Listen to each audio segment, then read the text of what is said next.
හරි ඔන්න ඉතින් boys welcome back to aquatic back on ඉතින් අද ගෙනාවේ flower hornfish KRN එක මගේ 13 හරි 14 හරි මට මතක නෑ අපි වැඩ කතා නැතුව යම් වීඩියෝ එකට special facts about flower hornfish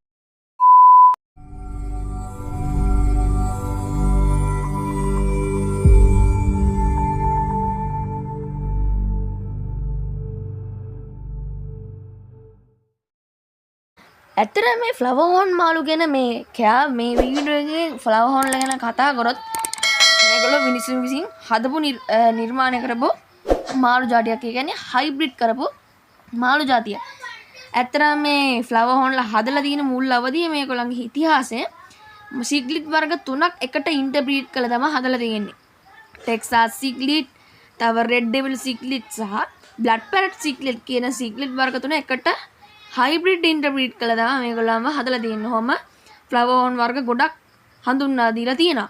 ඇත්තටම මේගොල්ලෝ අයත්තන පවුල ගැන ඒ කියන්නේ මේ ෆ්ලවර් හෝන් අයත්තන පවුල ගැන කතා කරොත් සිග්ලිඩ් ෆැමිලි එකට තමයි මේගොල්ලෝ අයත්තන්නේ ඔස්කා ඩිස්කස් වගේ මාළු.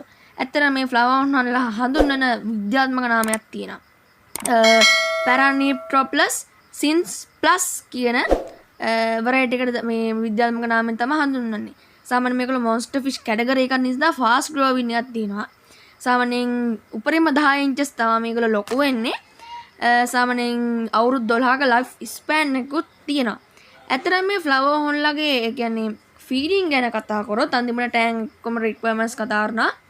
ෆීඩින් ගැන කතා කරොත් මේගොල්ලන්ට දෙන්න පුළුවන් කෑම තමයි තව සිග්ලිඩ් බයෝගෝල්ඩ් කියලා එකක් තියෙනවා. සිග්ලිඩ් මාළුන්ට දෙන. තව බ්ලඩ් වර්ම්ස් නැත්තම් normal පණුව දෙන්න පුළුවන්. තව පෝෂ්‍යදායී ආහාරයක් ලෙස ෆීඩ් ෆිෂ් කරන්න පුළුවන්. ටැන්ක් මේට්ස්ලා ගැන කතා කරොත් ප්ලෙකෝ මාළුත් එක්ක සාමාන්‍යයෙන් මේගොල්ලෝ තනියම හදනවා ෆ්ලවර් හෝන්ලා සාමාන්‍යයෙන් තනියම. එකට හදනවා නම් ෆ්ලවර් හෝන් එක බයිෂෙත් එක්ක පුළුවන්. තව ඔස්කා මාළුත් එක්ක හදන්න ඔයගොල්ලන්ට පුළුවන්. දැන් ඔයාලා බලලා තියෙන මේ ෆ්ලවර් හෝන්ට මේ ෆ්ලවර් හෝන් කියන නම යදිලා තියෙන්නේ. ඒකට විශේෂත්වයක් තියෙනවා. මෙයාගේ අවයව දෙකක් තියෙනවා. එකක් තමයි මේ බොඩි ෂේප් එක කියන මෝස්තර සහ අනික තමයි මේ කොක් එක නියුකල් හම්ප් එක. මේක කොක් එක කියලා KOK කොක් කියලා හඳුන්වනවා. අන්තිම කාරණා ටැන්ක් සයිස් එක දෙන්න පුළුවන්. ටැන්ක් සයිස් එක එක මාළුවට අඩි 3ක ටැන්ක් එකක්. ජීවිත කාලෙ මැදි හොඳ ටැන්ක් සෙටප් එකක් දීලා යටට සක්සෙට් එකකට වැලි දාලා දෙන්න පුළුවන්. හරි ඔන්න ඉතින් අදට ඔච්චරයි වීඩියෝ එක. ඔයගොල්ලෝ තාමත් මගේ channel එකට subscribe කරලා නැත්නම් දැම්මම subscribe කරලා වීඩියෝ ලයික් එකක් දාන්න යන්න. කොහොමද වීඩියෝ කියලා කමෙන්ට් එකකුත් කොටාගෙන යන ගමන් අපි වීඩියෝ එකෙන් සමු ගන්න subscribe කරලා එකතු වෙන්න.